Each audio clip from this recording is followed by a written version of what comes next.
Hello, flying penguins and friends from all over the world. Oh, it's so good to be back with you. It's been way too long since I've done a recording, and I'm just so thankful to be able to do this again. And I also wanted to give a quick shout out to just some amazing people. So Michael Basham with the Fringe Radio Network, Johnny Iron with the network, and I just want to say thank you guys, just amazing people. And if you haven't had a chance to check these guys out, go on to their YouTube channels or the Fringe Network and check out all the amazing shows. They've got guys like Gil Hodges, who is just an incredible individual. And they're interviewing folks like Nancy Cohen and Ian Clayton, who, if you have not heard any of these guys, my goodness, they will stretch your faith like you may not even want to be stretched.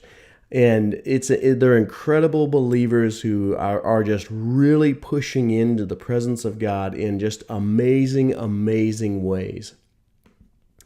So today, I wanted to cover the topic of, is it okay to love yourself? And I know in the Christian circles, this is a funny topic, because I think so often we're told in the church that, no, you're a dirty sinner.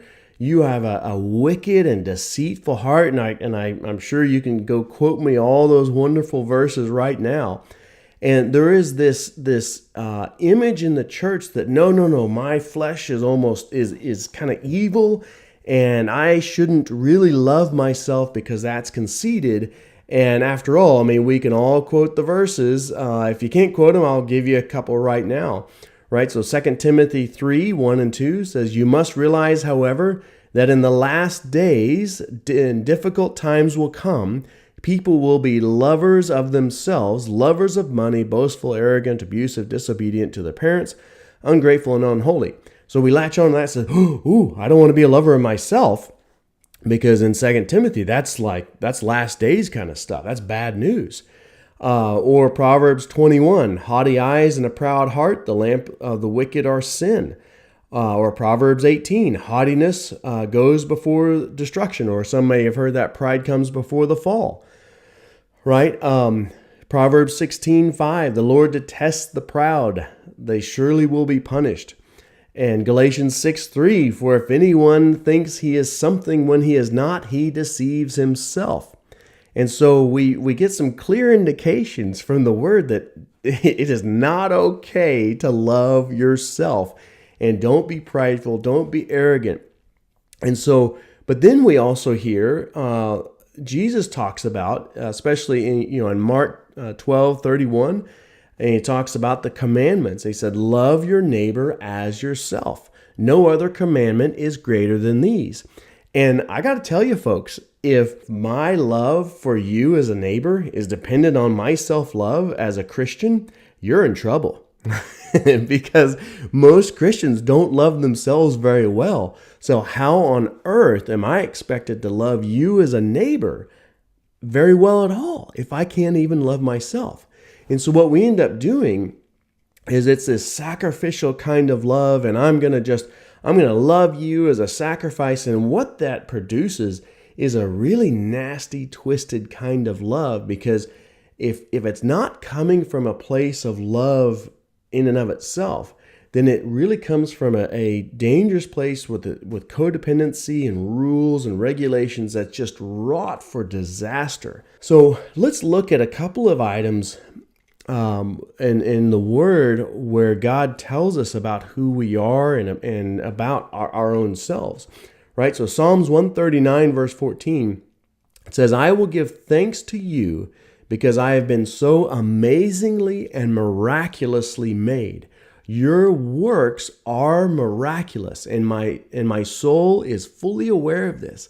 So in Psalms, it's saying, you are amazingly and miraculously made. And to really dwell on this, that's incredible when you think of it.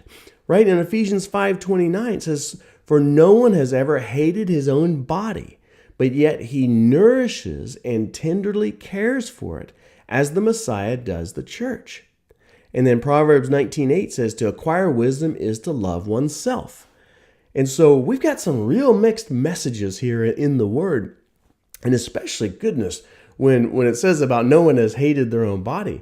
And I don't know very many people who can stand in the mirror and says, I'm beautiful, look at me, right? And actually admire their body. Most of the time, we're extremely critical of our especially our bodies, because after all, the flesh, right? It might be kind of evil.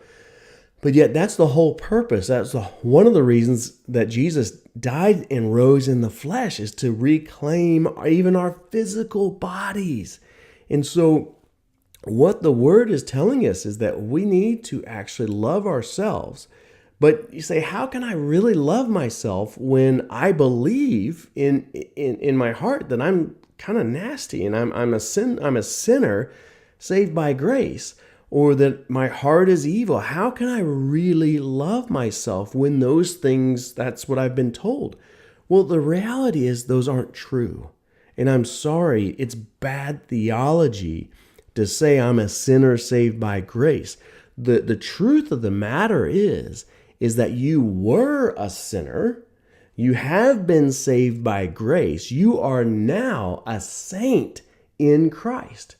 In 2 Corinthians 5:17, it says you have now become a new creation in Christ.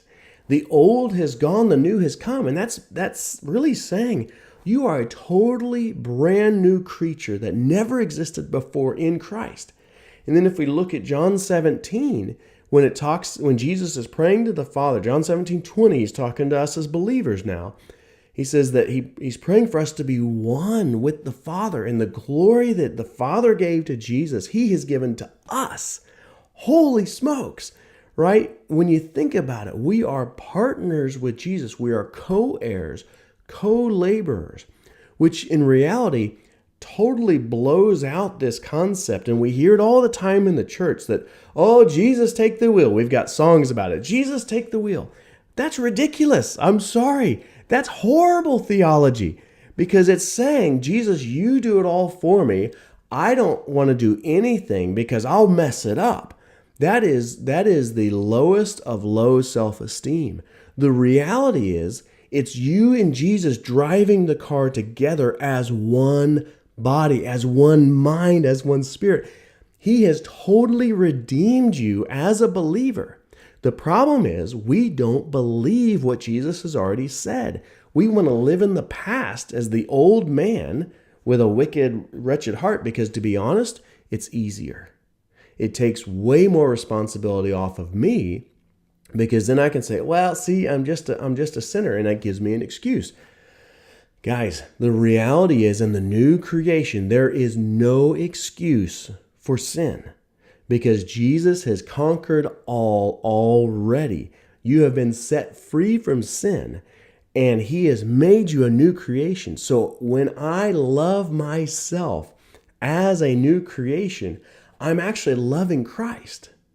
And so I can love myself really well because I know who I am in Christ. I know what he says about me, that I'm a new creation, that he has wonderfully made me. He has restored everything about me. And really, my sanctification is now believing more and more of what he has already said about me. And it's awesome.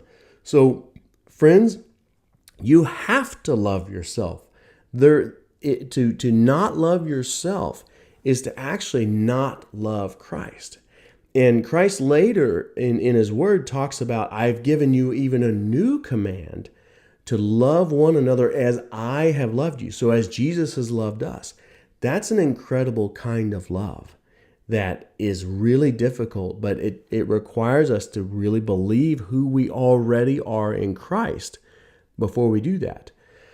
And so I want to encourage you, and I want to challenge you today that you are already loved. And it is not only okay to love yourself, it's actually biblical, and it brings you closer to understanding who you already are in Christ, right? And so it's not this arrogant love of, oh, I'm so amazing, so cool, but it's like, in Christ, I am a king, and I am a queen, if either one.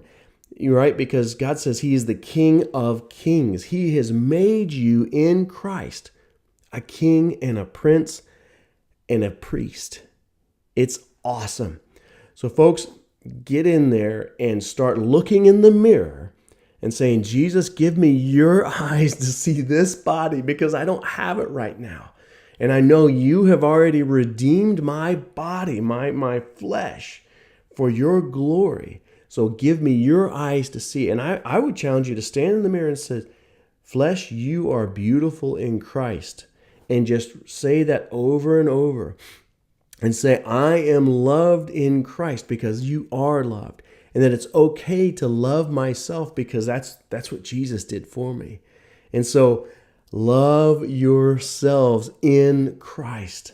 There's nothing wrong with it. And in fact, it's actually beautiful and biblical because you are agreeing with what he has already done for you.